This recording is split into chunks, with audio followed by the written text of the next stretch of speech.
Dubai Kozhikode IndiGo express flight വിമാനം 8 മണിക്കൂറിന് ശേഷവും പുറപ്പെട്ടിട്ടില്ല.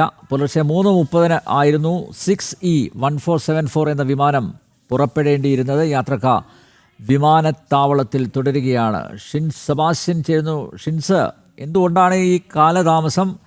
യാത്രക്കാർ അസ്വസ്ഥരാണോ? പ്രശ്നങ്ങളുണ്ടോ? എന്താണ് വിശദാംശങ്ങൾ? അനിൽ നമ്പ്യാർ, പൈലറ്റ് അസുഖബാധിതനായി എന്ന കാരണം പറഞ്ഞാണ് ഇപ്പോൾ ഇൻഡിഗോ ദുബായിൽ നിന്ന് കോഴിക്കോടേക്ക് പുറപ്പെടേണ്ട വിമാനം വൈകുന്നത്. ഇന്ന് പുലർച്ചെ 3:30 പ്രാദേശിക സമയം 3:30 പുറപ്പെടേണ്ടിയിരുന്ന വിമാനമാണ്. അത് ഇതുവരെ പുറപ്പെട്ടിട്ടില്ല. അവർ ഓരോ സമയം ആദ്യം യാത്രക്കാരുടെ പൈലറ്റ് അസുഖബാധിതനാണ്, കുറച്ചു ശേഷം പുതിയൊരു പൈലറ്റിനെ അറേഞ്ച് ചെയ്ത ശേഷം പുറപ്പെടുമെന്ന് അറിയിച്ചിരുന്നു. എന്നാൽ പിന്നെ ഈ സമയം മാറ്റുന്നല്ലാതെ ഇതുവരെ വിമാനം പുറപ്പെടുന്ന ഒരു സാഹചര്യത്തിലേക്ക് എത്തിയിട്ടില്ല. ഈ നാട്ടിലേക്ക് പുറപ്പെടുന്ന സ്ത്രീകളും കുട്ടികളും അടക്കമുള്ളവരുണ്ട്.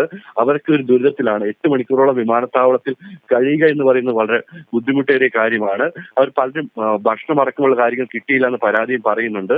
ഇവർ അതുകൊണ്ട് വിമാനം അല്പസമയങ്ങൾക്ക് പുറപ്പെടും എന്ന സമയം മാറ്റി വരുന്നതുകൊണ്ട് തന്നെ അവർക്ക് ഹോട്ടലിലേക്ക് മാറാനോ വീട്ടിലേക്ക് മടങ്ങാനോ സാധിക്കുന്നില്ല.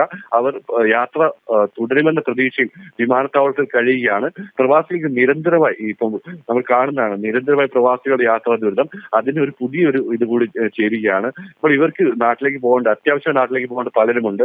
വിവാഹത്തിനും മരണാനന്തര ചടങ്ങുകൾക്കായി പങ്കെടുക്കാൻ പോകുന്ന നിരവധി പേരുണ്ട് യാത്രാ സംഘത്തിൽ. അവരൊക്കെ ദുരിതത്തിലായിരിക്കുകയാണ്. ഇപ്പോൾ പ്രാദേശിക സമയം ഇവിടുത്തെ 12:30 ദുബായിൽ നിന്ന് പുറപ്പെടുമെന്നാണ് അറിയിച്ചിരിക്കുന്നത്. ഇതുവരെ അത് 12:30 പുറപ്പെടേണ്ടിയിരുന്ന വിമാനത്തിൽ ഇതുവരെ ബോർഡിംഗ് പാസ് നൽകിയിട്ടില്ല എന്നും യാത്രക്കാർ പറയുന്നുണ്ട്. ഇപ്പോൾ ഇവരുടെ യാത്ര അനിശ്ചിതത്വത്തിൽ തുടരുകയാണ്. അനിൽ നമ്പ്യാർ.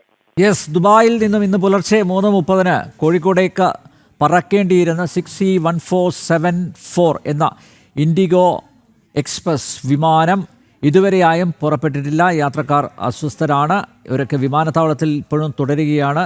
ഇപ്പോഴും ഈ ഇൻഡിഗോ അധികൃതർ കൃത്യമായിട്ടുള്ളൊരു സമയം അവരെ അറിയിച്ചിട്ടില്ല. മാത്രമല്ല, അവർക്ക് ഭക്ഷണം, വെള്ളം ഉൾപ്പെടെയുള്ള കാര്യങ്ങളൊന്നും ലഭിച്ചിട്ടില്ല എന്ന പരാതിയും ഉയരുന്നുണ്ട്. ഷിൻസ് സെബാസ്റ്റ്യനാണ് ദുബായിൽ നിന്ന് വിശദമായ വിവരങ്ങൾ നൽകിയത്.